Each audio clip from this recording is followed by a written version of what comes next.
ഇനി കാണപ്പോവത് നിജം. ട്രെയിലർ കണ്ടതിന് ശേഷം പിന്നെ ഫുള്ള് അതന്നെ തമ്മിൽ ഇതിങ്ങനെ പറഞ്ഞുകൊണ്ടിരിക്കുകയാണ് പിന്നെ പരിപാടി. ഇപ്പൊ സ്നേഹയും ട്രെയിലർ കണ്ടു. സ്നേഹയ്ക്ക് ഭയങ്കര ലാലേട്ടൻ ഫാൻ. സ്നേഹയ്ക്ക് ഇപ്പൊ പ്രതീക്ഷ കൂടി. ഞാൻ പറയാൻ നിൽക്കുന്നു, കാരണം ഞാൻ ഒട്ടും പ്രതീക്ഷിക്കാതെ നിൽക്കുന്നത്. കാരണം ഞാൻ എന്റെ ഒരു കാര്യം പറഞ്ഞു, ചിലപ്പോൾ ട്രോള് വരാന്നുള്ള രീതിയിലാണ് ഞാൻ അങ്ങനെ ആലോചിച്ചത്. പക്ഷെ എനിക്ക് ഈ ട്രെയിലർ കണ്ടപ്പോൾ എനിക്ക് നല്ല ഇഷ്ടമായി. അതന്നെ. പക്ഷെ നമ്മള് ലിജോ ജോസ് പല്ലിശ്ശേരിന്റെ പല സിനിമകൾ കണ്ടിട്ടുണ്ടെങ്കിലും അതൊരു നല്ലൊരു ഭയങ്കര ക്രിറ്റിക്സ് കിട്ടുന്ന കുറെ സിനിമയാണല്ലോ ശരിക്കും. അതാ ഞാൻ പറഞ്ഞത് അങ്ങനെ ആവുന്നുള്ളത്. അതൊന്നുമില്ല. ഓക്കെ, അപ്പോ ഇതിപ്പോ ഇങ്ങനെ ഒരു വീഡിയോ എന്താന്ന് വെച്ചാൽ രാവിലെ പ്രസ് മീറ്റ് കഴിഞ്ഞിട്ടുണ്ടായിരുന്നു. ഇപ്പൊ ഈ ട്രെയിലർ ഇറങ്ങിയതിനു ശേഷം ഒരുപാട് പേര് ഒപ്പീനിയൻ പറഞ്ഞ ടൈമിൽ അവരൊക്കെ പറയുന്നുണ്ടായിരുന്നു ഒന്നും തന്നില്ല, ഒന്നും അങ്ങോട്ട് വിട്ടു തന്നില്ല, അത് മനസ്സിലാക്കുന്നില്ല. രണ്ട് ടീം തമ്മിലുള്ള മത്സരമാണ്. അതെ, അതാണ് സ്നേഹിക്ക് മനസ്സിലായത്.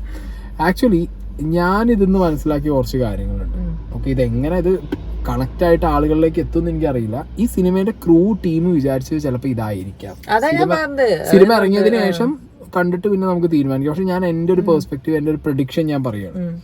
ഈ സിനിമയിൽ സമയം, കാലം, തീയതി അങ്ങനെയൊന്നുമില്ല. ഒരു ഹിസ്റ്ററിന്റെ ഭാഗമായിട്ട് നടന്ന സംഭവം. ഇതൊരു കഥയാണ്. അത് ശരിക്കുള്ള ഒന്നല്ല, ഒരു കഥ.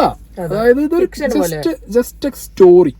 ഇപ്പൊ ആറാട്ടനെ എന്നെ വിളിച്ചിട്ട് ചോദിച്ചു നിങ്ങൾക്ക് വല്ലതും കിട്ടിയ മനസ്സിലായത്. ഞാൻ പറഞ്ഞു ഇതൊരു കഥയാണ്. ഇതിൽ സമയം, കാലമൊക്കെ നമ്മൾ തീരുമാനിക്കണം, കാണുന്ന പ്രേക്ഷകർ. ഇപ്പൊ എന്റെ കണ്ണിലൂടെ കാണുമ്പോൾ എനിക്ക് ഓക്കെ ഇത് ഇന്ന കാലഘട്ടത്തിൽ നടന്നതായിരിക്കാം എന്ന് ഞാനാണ് വിചാരിക്കുകയാണ്. അത് അനക്ക് അങ്ങനെ അനക്ക് എന്റെ ഇഷ്ടത്തിന് തോന്നാം. ഇപ്പൊ ഞാൻ പറയാം, പണ്ട് നമ്മളെ അമ്മമാരും മുത്തശ്ശിമാരൊക്കെ നമുക്ക് കഥ പറഞ്ഞു തരുമ്പോ കഥയാണ് അവര് പറഞ്ഞു തരുന്നത്, ഭൂതത്തിന്റെ കഥ. ഈ ഭൂതത്തിന്റെ കഥ ഏത് സമയത്ത് ഏത് കാലത്ത് എവിടെ നടന്നു എന്നുള്ളതല്ലോ ഇല്ലല്ലോ. നമ്മളമ്മമാരെ പറയുമ്പോൾ നമുക്കത് ഏത് കാലത്താ ഏത് സമയത്താ നമുക്കറിയില്ല. ഇറ്റ്സ് എ ഭൂതം സ്റ്റോറി. അതേപോലെ തന്നെ ഇതൊരു വാലിബൻ സ്റ്റോറി. ഇത് എവിടെയാ ഇങ്ങനെയല്ല.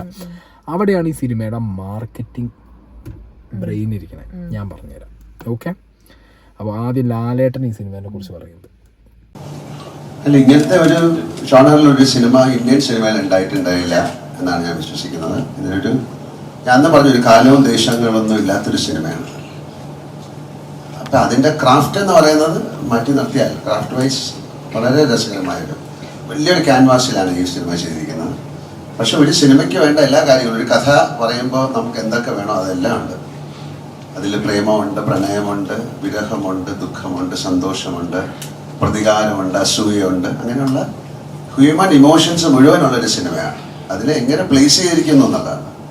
അത് നമ്മൾ സാധാരണ കാണാത്തൊരു ടെറൈനിൽ. നമ്മളിപ്പം ഇത് കേരളത്തിൽ നടന്നൊരു കഥയാണോ എന്ന് ചോദിച്ചാൽ അല്ല, ഇതെവിടെ നടന്നതാണെന്ന് നമുക്ക് പറയാൻ പറ്റില്ല.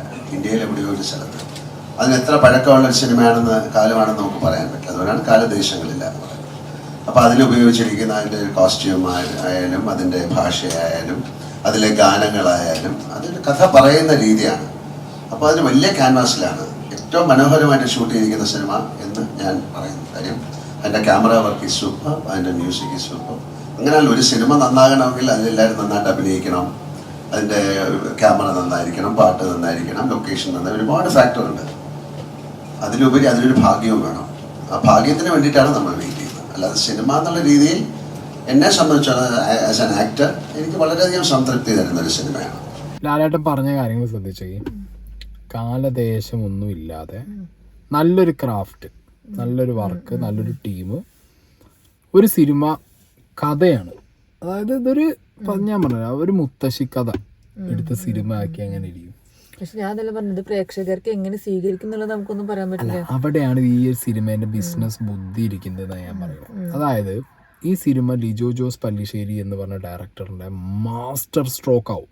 കാരണം കേരളത്തിലുള്ള മലയാളികൾ നമ്മൾ ഈ സിനിമ കാണുകയാണ്, നമ്മൾ വിചാരിക്കും ഓ ഇത് കേരളത്തിൽ പണ്ട് സായിപ്പന്മാരെ കാലത്ത് നടന്നതായിരിക്കും. കാരണം ഇതൊരു സമയവും കാലവും പറയുന്നില്ല. മലയാളം പറഞ്ഞ മലയാളികൾ മലയാളത്തിൽ ഡബ് ചെയ്യുമ്പോൾ നമ്മൾക്ക് ഇതിൽ സമയവും കാലവും സന്ദർഭവും ആളുകളെയും പറയാത്തത് കൊണ്ട് വാലിബനെ നമ്മളെ വാലിബനായിട്ട് നമ്മൾ കാണും. നാളെ തമിഴ്നാട്ടിൽ ഈ സിനിമ പോവാണ്. തമിഴ്നാട്ടിൽ ഈ സിനിമ കാണുമ്പോൾ അവരും വിചാരിക്കുക എന്താ ഇതൊരു കേരള ടെറൈനിലുള്ള സിനിമയല്ല, എവിടെയോ നടന്നൊരു കഥ. തമിഴ്നാട്ടിലേക്ക് എത്തിച്ചു കഴിഞ്ഞാൽ അത് ഭയങ്കര അതാണ് ഈ സിനിമ. അതായത് തമിഴ്നാട്ടിൽ നിന്ന് കണ്ടാലും കർണാടകയിൽ നിന്ന് കണ്ടാലും ഹിന്ദിയിൽ കണ്ടാലും മലയാളത്തിൽ കണ്ടാലും ഇനി അറബി കണ്ടാലും ഈ പടം കാണുന്ന ആൾക്ക് അവരുടെ നാട്ടിൽ നടന്നൊരു സ്റ്റോറി ആയിട്ട് ആക്സെപ്റ്റ് ചെയ്യാൻ പറ്റണം. അതാണ് അത് കറക്റ്റ് വർക്കൗട്ട് ചെയ്താ ഞാൻ പറയുന്നു മലൈക്കോട്ടെ വാലിബർ ഇൻഡസ്ട്രി ഹിറ്റ് ആവില്ല, അതിലും മേലെ ഒരു സെൻസേഷണൽ ഹിറ്റ് ആവും. ഇന്ത്യൻ സിനിമ കണ്ട ലോക സിനിമ കണ്ടതിൽ ഏറ്റവും നല്ലൊരു ഹിറ്റ് ആവാൻ ഇത് ചാൻസ് ഉണ്ട്. ബാക്കി ഇനിയിപ്പോ തിയേറ്ററിൽ ഇറങ്ങിയതിനു ശേഷം മോഹൻലാല് പറഞ്ഞൊരു കാര്യം തെറ്റുണ്ട്. ഇത് എവിടുത്തെ സിനിമ എനിക്കറിയാം രാജസ്ഥാനിലെ സിനിമയാണ്. കാരണം രാജസ്ഥാനിൽ ഒരു ഷൂട്ട് ചെയ്തൊക്കെ അറിയാം. രാജസ്ഥാനിൽ നമ്മള് പോയ സമയത്തൊക്കെ നമ്മള് കണ്ടതാണല്ലേ, ഷൂട്ട് ചെയ്ത് അറിയാട്ടോ. നമ്മള് ഓൾഡ് സെഞ്ചുറി ആണെന്ന് പറഞ്ഞിട്ടില്ല, ഇതൊരു എന്താണ് നമ്മളൊരു കഥയാണ് പറയുന്നത്. കഥ എവിടെ വേണമെന്ന് നടക്കാം.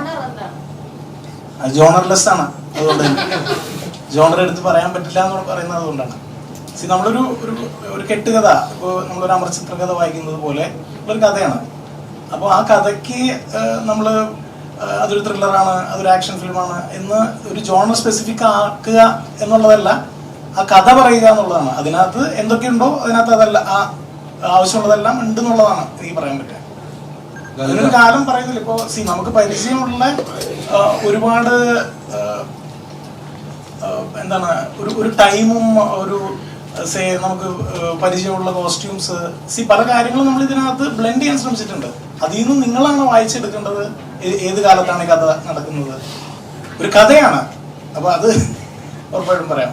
സ്പൂൺ ഫീഡിങ് അല്ല, ലൈക്ക് നമ്മുടെ മമ്മൂക്കാന്റെ ലാസ്റ്റ് നൻപകൽ നേരത്തെ മയക്കം തന്ന പോലെ ലിജോ ജോസ് പല്ലിശ്ശേരി ഒട്ടും സ്പൂൺ ഫീഡ് ചെയ്യാതെ ഒരു സാധനം തരികയാണ്. നമ്മള് മനസ്സിലാക്കണം, കണ്ടിട്ട് നമ്മള് തീരുമാനിക്കണം. കണ്ടിട്ട് ഉപരി പറഞ്ഞ കാര്യം കേൾക്കുമ്പോൾ നല്ല രസമുണ്ട്. കാരണം അമർ ചിത്രകഥ എന്ന് പറഞ്ഞാൽ നമുക്ക് എല്ലാവർക്കും ഇഷ്ടപ്പെടുന്നൊരു ഇഷ്ടപ്പെടുന്ന കഥകളാണ് അതിലുള്ളത്.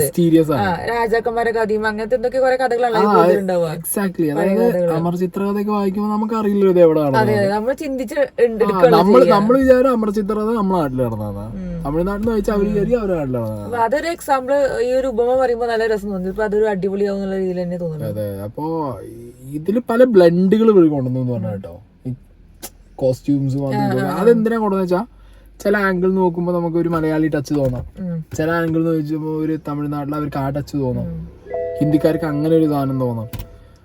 സോ ഇത് കറക്റ്റ് പുൾ ഓഫ് ചെയ്താ അതാണ് ഭയങ്കര സംഭവമായിരിക്കും. അത് ആൾക്കാർക്ക് അത് മനസ്സിലാവണം, അങ്ങനെ ഇരുത്തി കണ്ട് ഇങ്ങനെ മനസ്സിലായി. അല്ല, ഞാൻ ഒരു കാര്യം പറയാം, never expect A Pulimurugan, never expect A Lucifer. ഞാൻ പറഞ്ഞ പോലെ ഈ മരക്കാരൊക്കെ കണ്ടില്ലേ, മരക്കാരൻ നമുക്ക് രണ്ടുപേർക്കും പേഴ്സണലി ഇഷ്ടപ്പെട്ട പടമാണ് മരക്കാരൻ. ആ ഒരു ഡയലോഗ് കൊണ്ട് മാത്രമാണ് നിങ്ങൾ എല്ലാവരും ട്രോൾ ചെയ്തത്. പക്ഷെ ആ സിനിമ ബേസിക്കലി ഞങ്ങൾക്ക് രണ്ടുപേർക്കും ഇഷ്ടപ്പെട്ട സിനിമയായിരുന്നു അത്. പക്ഷെ അതെന്തുകൊണ്ടോ അതാണ് നമുക്ക് ഈവൻ എനിക്ക് ഒടിയനും ഇഷ്ടമായ സിനിമ. അതെ അതെ, എനിക്ക് സീരിയസ് ആയിട്ട് എനിക്ക് ഒടിയനും ഇഷ്ടമായ ഒരാളായ ഒരു രസമാണ്. എനിക്ക് അങ്ങനത്തെ സാധനങ്ങളൊക്കെ ഭയങ്കര. ഞങ്ങൾ വിചാരിച്ചു മരക്കാരൊക്കെ എങ്ങനെയാ പൊളിഞ്ഞത് എന്നുള്ളത്. അതും നമ്മൾ ഇറങ്ങി കൊറേ കഴിഞ്ഞിട്ടാണ് നമ്മള് ബാംഗ്ലൂരിൽ നിന്ന് ഞങ്ങള് കണ്ടത്. അപ്പോഴാണ് ഞങ്ങള് വിചാരിച്ചത് ഇറങ്ങി ഒരാഴ്ച കഴിഞ്ഞു. അപ്പൊ അതേപോലെ ഈ സിനിമയാണ് ഇപ്പൊ ഞാൻ എനിക്ക് നല്ല ശരിക്കും പേടിയുണ്ട്. പക്ഷെ അത് ആൾക്കാരെ സ്വീകരിച്ചാൽ അത്രയും സന്തോഷമുണ്ട്. ഹിറ്റ് ആവണം തന്നെയാണ് നമുക്ക് ആഗ്രഹം ശരിക്കും. അതെ, എന്താണെങ്കിലും ഒരു കാര്യം ഉറപ്പിക്കുക, ഇതൊരു വൺ ഓഫ് എ കൈൻഡ് മൂവിയാണ്. ഓക്കെ, പിന്നെ ലാലേട്ടനും LJP കൂടി കൂടുമ്പോഴുള്ള മാജിക് ഉണ്ടാവുന്നുള്ള കുറെ എക്സ്പെക്ട് ചെയ്യാതെ പോണെയാണ് നല്ലത്. അതല്ല, എന്ത് എക്സ്പെക്ടേഷൻ അറിയോ, ഒരു പുലിമുരുകനും ഒരു ലൂസിഫറും എക്സ്പെക്ട് ചെയ്യാതെ പോവാ, അപ്പൊ കാര്യം നടക്കും. ആൻഡ് ഇതിന്റെ ലാസ്റ്റിലേക്ക് വീണ്ടും ലാലേട്ടൻ ആ സാധനം എറിഞ്ഞു തരുന്നുണ്ട്. പോകതല്ല നമ്മളെ ഹൈദരാബാദിനോടാണ്.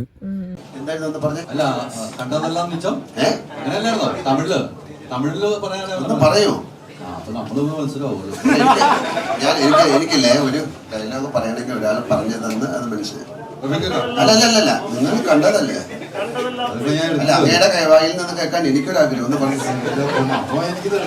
നോക്കി പറയാം. എന്നാ എനിക്ക് വന്ന് കണ്ടത് നിജം, കാണാത്തത് പോയി, നീ കണ്ടതെല്ലാം പോയി, നീ കാണപ്പോകുന്നത് നിജം.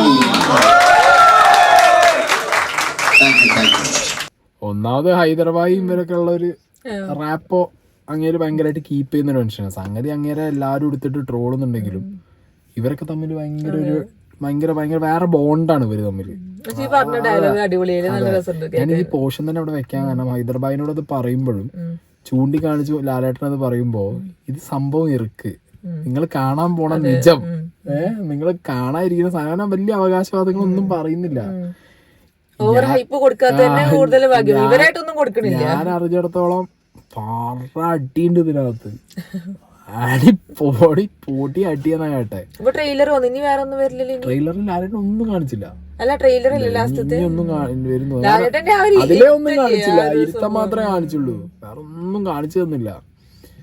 ഇതിപ്പോ ഈ ഡയലോഗ് തന്നെ നമുക്കൊരു, എനിക്ക് ഈ ഡയലോഗ് ആദ്യം ഫസ്റ്റ് ഇതിന്റെ ആ ഒരു ടീസർ വന്നില്ലേ, എനിക്ക് വലിയ എഫക്റ്റീവ് ആയിട്ട് തോന്നിയില്ല. പക്ഷെ അല്ല ഇപ്പൊ ഡയറക്റ്റ് ലൈവായിട്ട് പറഞ്ഞപ്പോ നല്ല രസമുണ്ട്. മോഹൻലാൽ പറഞ്ഞപ്പോ അതെ ഭയങ്കരമായി പോയി. അത് ഒരു രക്ഷയുണ്ടായില്ല.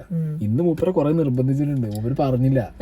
ലാസ്റ്റ് എന്നിട്ട് ഹൈദരാബാദിക്ക് വന്ന് നീച്ചെന്ന് ചോദിച്ചതാണ്, പറയണേന്ന് എൻഡിങ്ങില് പറഞ്ഞു. അപ്പൊ തന്നെ ആദ്യം മുതലേ പറയുന്നുണ്ട്. ഒപ്പരിക്കുന്ന കോ ആർട്ടിസ്റ്റ് ഹിന്ദി നടി വരെ പറയുന്നുണ്ട്, അവര് ഒന്ന് പറയുന്നത് പറഞ്ഞിട്ടില്ല. അപ്പോഴൊന്നും പറയാതെ പിടിച്ചിരിക്കുന്നു. അടുത്ത ആഴ്ച അല്ല ഞാൻ എനിക്ക് ഉത്തരം പറയാനുള്ളൂ. നമുക്ക് ഈ മറ്റേ സിനിമകൾ കണ്ട് ഇഷ്ടപ്പെട്ടു. ഇപ്പൊ അതേപോലെ എലോണ് നമുക്ക് രണ്ടുപേർക്കും ഇഷ്ടപ്പെട്ടാണ്. എന്തറിയില്ല, ഞങ്ങൾക്ക് രണ്ടുപേർക്കും സിനിമ ഇഷ്ടം. ബേസിക്കലി നമ്മൾ ചിന്തിക്കില്ല. മോഹൻലാൽ ഫാൻസ് ആണ്. പിന്നെ ഇടയ്ക്ക് ഞാൻ പറഞ്ഞല്ലോ, പക്ഷെ അത് വിചാരിച്ചിട്ടല്ല ഇഷ്ടായത്. കാരണം നമുക്ക് ഇഷ്ടപ്പെട്ട സിനിമയാണ്. അല്ല നമുക്ക് ആരായിട്ട് ഇഷ്ടയോ? മോൺസ്റ്റർ ഇഷ്ടയോ? ഇല്ലല്ലോ. മോഹൻലാൽ ഫാൻസ് ആയിട്ട് അത്രയും സംഭവം മോഹൻലാൽ ഫാനും ഇഷ്ടാവില്ല. പക്ഷെ വരയ്ക്കാറ് ഇഷ്ടായി, എലോൺ ഇഷ്ടായി. പിന്നെ മോഹൻലാലിനെ സ്വന്തമായിട്ട് ഇട്ട് കണ്ടാലും അങ്ങനെ ഇഷ്ടാവില്ല. അങ്ങനെ ചോദിക്കും എന്താ മോനെ, അങ്ങനെ ചോദിച്ചു പോകും. അത് അങ്ങനത്തെ സിനിമയാണ്. അപ്പൊ നമുക്ക് ചിലപ്പോ നമ്മുടെ ഒരു ലെവലിൽ ചിലപ്പോ നമുക്ക് ഇഷ്ടമാവുന്നതാണ് എനിക്ക് എന്റെ ഒരു വിശ്വാസം. വാലിബൻ എന്തായാലും നോക്കാം.